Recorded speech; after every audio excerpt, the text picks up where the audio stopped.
তো এ কারণে বলছি যে ইরানের প্রত্যেকটা বিষয় ক্যালকুলেটেড।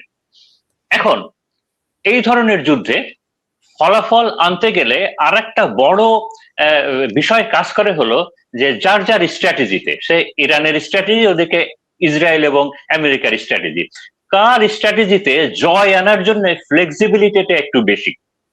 তো এই ক্ষেত্রে ইরানের ফ্লেক্সিবিলিটিটা অনেক বেশি। আমি একটু এক্সপ্লেন করি। যেমন ইসরায়েল অথবা আমেরিকার কোনো ফ্লেক্সিবিলিটি নাই, তাদেরকে এই যুদ্ধে জয়লাভ করতে হলে আইদার ইরানকে ধ্বংস করতে হবে অথবা রিজিম চেঞ্জ করতে হবে, দুটাই ইম্পসিবলের মতো। কিন্তু এই যুদ্ধে জয়লাভ করতে গেলে ইরানের চারটা বড় কি ফ্যাক্টর আছে, যে কোনো একটা করলেই এই যুদ্ধ থেমে যাবে অথবা ইরান জয়লাভ করবে। তার একটা হলো যে ইরান যদি ইসরায়েলে একটা সাবস্টেন্সিয়াল ড্যামেজ করতে পারে, ইসরায়েলকে মোটামুটি ওই লেভেলের ড্যামেজ করতে পারে যে ইসরায়েল যুদ্ধ বিরতির জন্য মানে আমেরিকাকে চাপ দেয় কিংবা বিভিন্ন ইসে চাপ দেয়, যে ওই লেভেলের। তো আমরা যতদূর জানি ইরান কিন্তু ইসরায়েলের যথেষ্ট ড্যামেজ করেছে এবং যে ড্যামেজের কথা আমি বলছি তার কাছাকাছি চলে গেছে। ইসরায়েলের আক্রমণের, তার নিউক্লিয়ার বেজের এবং সবকিছু এই যুদ্ধের তার সব থেকে বড় হাব যেটা নাভাডিম বলে, এই নাভাডিম মানে অত্যন্ত অত্যন্ত খারাপ ভাবে ক্ষতিগ্রস্ত হয়েছে।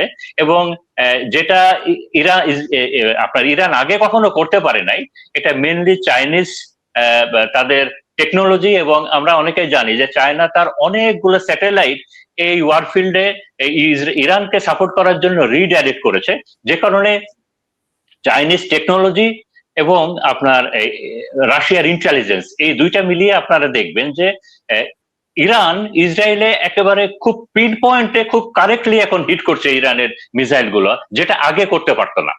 তো এটা গেল স্ট্র্যাটেজিক্যাল একটা পয়েন্ট। ইরানের এরকম চারটা পয়েন্ট আছে। 2 নম্বর পয়েন্টটা হলো ইরান যদি হরমুজটাকে, হরমুজ হলো যেটা বললাম যে আমেরিকান ইকোনমি কিংবা ওয়ার্ল্ড ইকোনমির একটা আর্টারি, ইরান যদি হরমুজটাকে যেভাবে কন্টেন করে আছে এভাবে যদি সে আর 15-20 দিন কন্টেন করতে পারে, যুদ্ধবিরতি আপনার আসবে, যুদ্ধবিরতি অথবা আপনার ইসরায়েল এবং আমেরিকা পিছিয়ে হতে বাধ্য হবে। 3 নম্বরটা হলো, হ্যাঁ আমি 2 মিনিটে শেষ করে ফেলে দিব।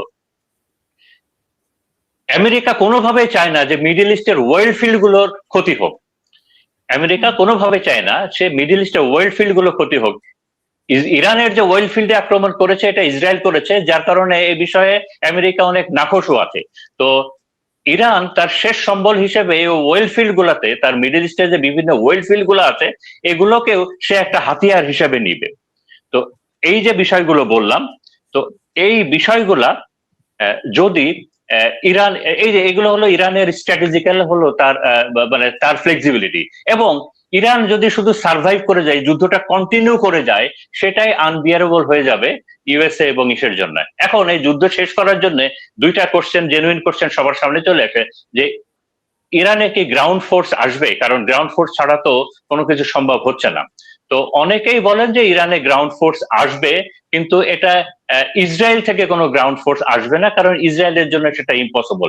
ইসরায়েল অলরেডি হামাস এবং ওখানে হিজবুল্লাহ আছে, ওই ফ্রন্টটা সামলাতে এবং ইসরায়েলের ভেতরকার সিকিউরিটির জন্য ইসরায়েলের যে সৈন্যবাহিনী আছে তারা অলরেডি কন্টেন্ট, তো সেখান থেকে তারা আসতে পারবে না। তো এবং ইসরায়েলের ডক্ট্রিনটা এরকম যে ইসরায়েলের প্যাটার্নটা এরকম যে ইসরায়েল তার যুদ্ধ করবে তার বাউন্ডারির বাইরে। তো ইসরায়েলের আর্মি ওইখান থেকে একটা অংশ সরে গেলেই হামাস অথবা হিজবুল্লাহ তারা ইসরায়েলের ভিতরে চলে আসবে, ইসরায়েল ওইদিকে যাবে না। আর আমেরিকার আর্মি যদি ইরানে ল্যান্ড করে, মিলিটারি থিঙ্কাররা সবাই বলে যে ল্যান্ড ফোর্স একটা জায়গাতে চলে আসা মানে অটোমেটিক্যালি যুদ্ধটা দীর্ঘমেয়াদী হওয়া। মানে ইউএস এর ফোর্স ইরানে ল্যান্ড করা মানে এই যুদ্ধটাকে অনেক দীর্ঘমেয়াদীর দিকে নিয়ে যাওয়া। তখন ইরানের জন্য কোনো বাধা থাকবে না, সে তার নিউক্লিয়ার প্রজেক্টের দিকে যাবে।